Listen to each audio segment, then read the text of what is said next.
Hello students, स्वागत है आपका अपने इस यूट्यूब चैनल पर।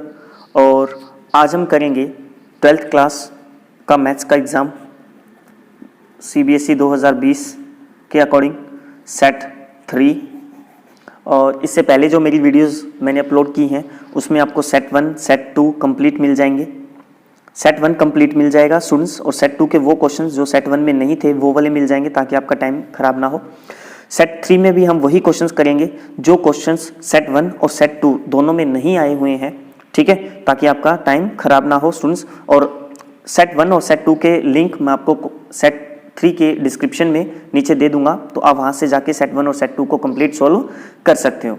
तो स्टार्ट करते हैं स्टूडेंट्स सेट 3 के क्वेश्चंस 2020 मैथ का पेपर। तो देखिए, सबसे पहले क्वेश्चन नंबर 1 की बात करते हैं। The matrix is not invertible. Not invertible का मीनिंग क्या हो गया? नॉट इन्वर्टिबल का मीनिंग हो गया determinant of y equal to 0। भाई मैट्रिक्स इन्वर्टिबल कब होती है? जब determinant of y not equal to 0, तो मैट्रिक्स इन्वर्टिबल होती है। तो इसने बोला not invertible then determinant of a equal to 0। Determinant of a equal to 0, ठीक है। जब आप अब इसको आप डिटर्मिनेंट ले लीजिए, 2 - 1 3 लैम्डा 0 7 -1 1 4 इक्वल टू 0। सोल्व कर लीजिए इसे, तो आपके पास क्या आएगा? 0 - 7 माइनस प्लस 1, ठीक है, 4 लैम्डा प्लस 7 एंड प्लस 3, ये आपके पास लैम्डा इक्वल्स टू 0, ये आ जाएगा। तो ये आपके पास -14, ये 4 लैम्डा और ये 3 लैम्डा, तो प्लस के 7 lambda and plus 7 equal to 0। 7 lambda is equal to -14 plus 7 -7 is equal to 7 हो गया। लैम्डा की वैल्यू आ गई 1। ऑप्शन नंबर सी आपका राइट हो गया, ठीक है स्टूडेंट्स। नेक्स्ट हम बात करेंगे क्वेश्चन नंबर 3 की। सेकंड क्वेश्चन आपके सेट 1 में हम कर चुके हैं, तो हम इसे डिस्कस नहीं करेंगे यहाँ पे, आपका टाइम नहीं खराब करेंगे बिल्कुल भी। देखिए नेक्स्ट क्वेश्चन नंबर 3 की बात करते हैं। tan inverse of 10 7 pi by 6। 7 pi by 6 को आप क्या लिख सकते हो students? Pi plus pi by 6 लिख सकते हो, ठीक है। ये आपके पास 10 और tan इनवर्स है ही। अब पाई प्लस थीटा, तो थर्ड क्वाड्रेंट में 10 पॉजिटिव होता है, तो tan थीटा आएगा। tan थीटा का मतलब पाई बाई 6 आपका आंसर हो जाएगा, ठीक है। तो इसका राइट आंसर हो गया आपका ऑप्शन नंबर ए। या मैं इसको ऐसे लिख सकता हूँ, tan inverse of 10 pi by 6, फिर 10 से tan इनवर्स कैंसिल आउट होने के बाद पाई बाई 6 आपका राइट आंसर हो जाएगा। नेक्स्ट हम करेंगे क्वेश्चन नंबर 7। ये सारे क्वेश्चंस आप सेट 1 में कर चुके हो, तो आप वहां से देख सकते हो स्टूडेंट्स। देखिए क्वेश्चन नंबर 7 आपका 1 से ई आपको लिमिट दे रखी है, log x upon x dx आपको दे रखा है। आप log x को टी पुट कर दीजिए, log ऑफ x को आप टी पुट करो, तो 1 upon x dx equal to dt हो गया आपके पास, ठीक है। तो log आपके पास आ गया t dt, ये आपका इंटीग्रेशन है 1 to e। t का डेरिवेटिव किया आपने t square by integration t square by 2 1 to e, ये आपके पास इंटीग्रेशन हो गया। t की आपने वैल्यू पुट कर दी, then log of x it's whole square by 2, limit है 1 to e। जब आपने e पुट किया यहाँ पे, तो log e 1 होता है, 1 का स्क्वायर 1 1 बाई 2, माइनस 1 पुट किया तो log 1 0, तो आपका आंसर आ गया 1 बाई 2, ऑप्शन नंबर सी, ठीक है। नेक्स्ट हम क्वेश्चन करेंगे question number 8। A point P lies on the line segment joining the point this and this. Means आपके पास देखो दो पॉइंट दे रखे हैं, मान लेते हैं कि ये A है और ये पॉइंट है B, और ये लाइन सेगमेंट आपके पास A एंड B, -1 3 2 5 0 6, और P कोई भी एक पॉइंट है, मान लेते हैं कि यहाँ पे एक पॉइंट आपको P दे रखा है। कहता है इसका x कोऑर्डिनेट P का दे दिया आपको 2, x कोऑर्डिनेट दे दिया इसका 2 y z, क्योंकि y और z के बारे में नहीं पता हमें, तो z कोऑर्डिनेट इसका फाइंड करना है, z कोऑर्डिनेट इसका फाइंड करना है। तो हम इसका रेशो ले लेते हैं, लैम्डा रेशो 1, मैंने ले लिया इसका लैम्डा रेशो 1। तो p के कोऑर्डिनेट्स निकालते हैं सिंपल आपके पास सेगमेंट फॉर्मूले से, तो आप के पास क्या हो जाएगा? इंटरनल डिवीजन मेथड से p के क्वेश्चन में आपके पास क्या आएगा? यहाँ पे लैम्डा का मल्टीप्लाई यहाँ किया 5 लैम्डा एंड 1 का मल्टीप्लाई -1 के साथ, तो -1 upon lambda plus 1, comma lambda का मल्टीप्लाई 0 से 0, 1 का यहाँ 3 से किया 3 divide by lambda plus 1, lambda का 6 से मल्टीप्लाई किया 6 लैम्डा, 1 का मल्टीप्लाई 2 से किया तो प्लस 2 बाई लैम्डा प्लस 1, ठीक है। अब आपको क्या दे रखा है, x कोऑर्डिनेट इक्वल टू 2 आपको गिवन है यहाँ पे, क्लियर। तो आपको क्या गिवन है इधर 5 lambda minus 1 upon lambda plus 1 equal to 2 आपको गिवन है। सोल्व कर लीजिए इसमें, तो 5 लैम्डा ये 2 लैम्डा तो 3 लैम्डा आ जाएगा, प्लस का 2 इधर इक्वल टू 3 आ गया, लैम्डा की वैल्यू आ गई 1। लैम्डा की वैल्यू 1 आप यहाँ पुट कर दीजिए तो आपके पास z कोऑर्डिनेट आ जाएगा। तो 1 पुट करोगे तो 6 + 2 8, 1 पुट किया तो 1 + 1 2 और 8/2 किया तो 4। तो ये आपका z कोऑर्डिनेट था option number 4, sorry answer number 4, option number B right answer था इसका। तो इस तरीके से आपका कंप्लीट सॉल्यूशन करना था क्वेश्चन नंबर 8 का। नेक्स्ट हम बात करेंगे क्वेश्चन नंबर 13। 13 में क्या है आपके पास, देखिए AJ square matrix of order 3 AIJ is the cofactor, ये इसके कोफैक्टर दे दिया आपको AIJ, ऑर्डर है 3 इसका, एलिमेंट AIJ, एलिमेंट दे दिया आपको small AIJ, then value of this. अब देखो ये सीधा सीधा फॉर्मूला है, प्रॉपर्टी है हमारे डिटर्मिनेंट की, कि हमें पता है अगर एलिमेंट और कोफैक्टर सेम हो, अगर सेम होते हैं तो आंसर आता है डेल। आंसर क्या आता है, डेल। डेल मतलब कि वैल्यू ऑफ डिटर्मिनेंट, ठीक है।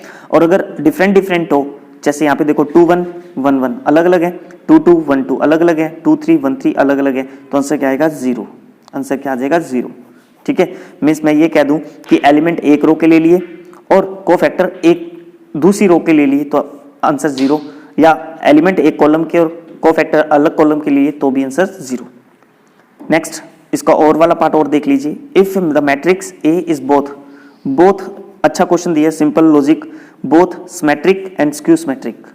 ऐसी कौन सी मैट्रिक्स है जो सिमेट्रिक भी है और स्क्यू सिमेट्रिक भी है, that is zero matrix, null matrix जिसे आप बोलते हैं, then A is a zero matrix. ये इसका राइट आंसर था, ठीक है। मीन्स एक एक नंबर के जो क्वेश्चंस है ट्रिकी क्वेश्चंस है, आपसे लॉजिक पूछ रहा है कि आपको क्या लॉजिक आते हैं और क्या नहीं आते, इस तरीके से इसका आंसर हो जाएगा जीरो मैट्रिक्स। तो नेक्स्ट क्वेश्चन नंबर 16 देखिए। 16 में आपको क्या कहता है, A is a square matrix of order 3, determinant of A की वैल्यू आपको 2 दे रखी है, ऑर्डर 3 दे रखा है, find the value of this. अब देखो हमें पता है डिटर्मिनेंट ऑफ ए और डिटर्मिनेंट ऑफ ए ट्रांसपोज दोनों सेम होते हैं, पहली बात तो ये, तो इसका डिटर्मिनेंट अलग अलग करोगे। अब देखो माइनस एक स्केलर वैल्यू है तो -1 की होल क्यूब, क्योंकि ऑर्डर 3 था, स्केलर वैल्यू जब बाहर आती है ये प्रॉपर्टी होती है ना, के ए का determinant is equal to k raise to power n determinant of A, ये प्रॉपर्टी से, ठीक है।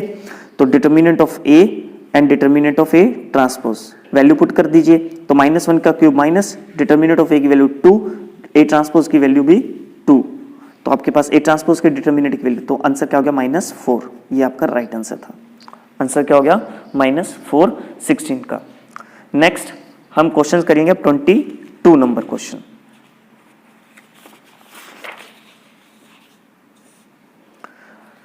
हाँ जी, ये आपका 22 नंबर क्वेश्चन देखिए, भी आपको दे रखा है fx is equal to this, value दे रखी है और डेरिवेटिव डैश, देखो यहाँ पे डैश दिख रहा होगा, f डैश का मतलब डेरिवेटिव करना है और वैल्यू पुट करनी है π²/16। तो मैं यहाँ पे करके दिखा देता हूँ आपको। ये जो ऊपर हमने क्वेश्चन छोड़े हैं ये सेट 1 में आ चुके हैं, उसका लिंक मैं डिस्क्रिप्शन में दे दूंगा, आप वहां से देख सकते हो। आपको fx दे रखा है, f डैश निकाल दीजिए सीधा सीधा। f डैश क्या आएगा इसका, सबसे पहले अपने स्क्वायर रूट का डेरिवेटिव किया तो 1/2 root of 10 root of x in square root multiply 10 का डेरिवेटिव किया sec square root of x multiply root का डेरिवेटिव किया तो 1/2 रूट ऑफ x, ये आ गया आपके पास। अब मुझे वैल्यू पुट करनी है, वैल्यू पुट कर दो, तो at x is equal to π²/16, at x is equal to π²/16, then f dash π²/16 आपके पास क्या आएगा। अब देखो क्योंकि यहाँ पे हर बार x का एक रूट दे रखा है, x का एक रूट दे रखा है, तो मैं यहाँ एक रफ वर्क कर लेता हूँ कि जब आप इसका रूट करोगे तो आपके पास आंसर क्या आएगा, π/4 आएगा ना, ये मैंने रफ वर्क कर लिया। तो इसका मतलब मुझे यहाँ पे एंगल में π/4 रखना है, तो 10 π/4 1 होता है, तो 1/2 रूट में 1 आ गया। सेक π/4 √2 होता है, तो √2 का स्क्वायर आ गया 1/2, और यहाँ पे π/4 आएगा तो π/4, तो 2 × π4 ऊपर मल्टीप्लाई में चला गया यहाँ पे, ठीक है स्टूडेंट्स। अब देखिए आपके पास क्या आंसर आता है, ये 2 और 2 4 और ये 4 कैंसिल हो गया, √2 का स्क्वायर 2, 1 का स्क्वायर रूट 1 और ये नीचे पाई है, तो 2/π आपका राइट आंसर था इस क्वेश्चन का, 2/π इसका राइट आंसर हो जाएगा। सिंपल सा क्वेश्चन था, क्वेश्चन नंबर 22। हाँ जी, तो क्वेश्चन नंबर 28 देखिए,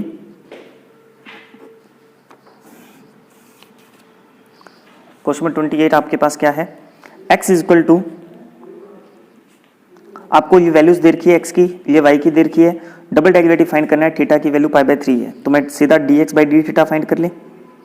तो dx बाई डी थीटा क्या आएगा, a, थीटा की value derivative 1 minus cos theta, dy by d theta is equal to a, cos का माइनस साइन, इसका 0 हो गया तो साइन थीटा, तो dy by D x, dy by d theta a sine theta, divide by dx by d theta a 1 minus cos theta, a से cancel.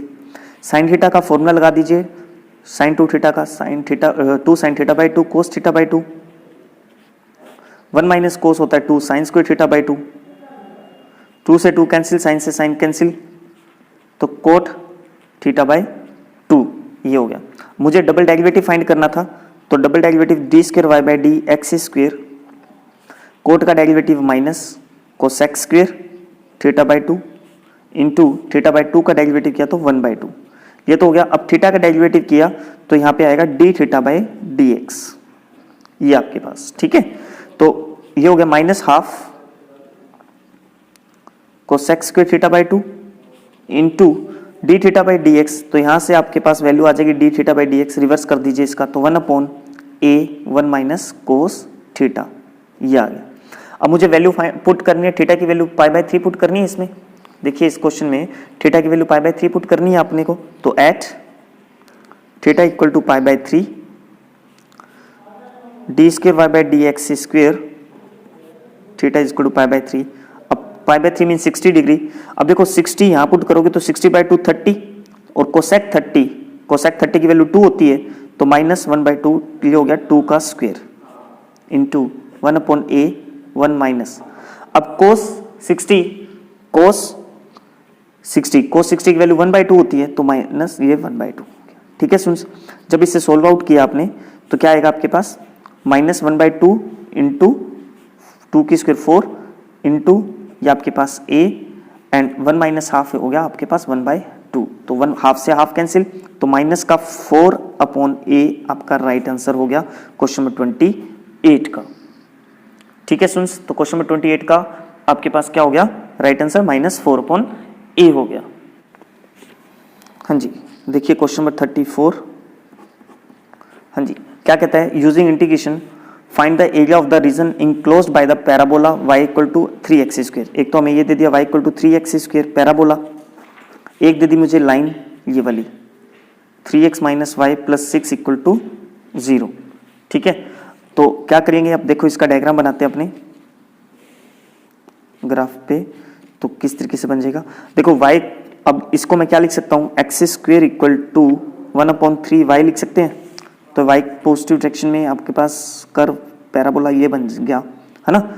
इसमें जब आप सोल्व करोगे या बॉक्स बनाते हो, इसमें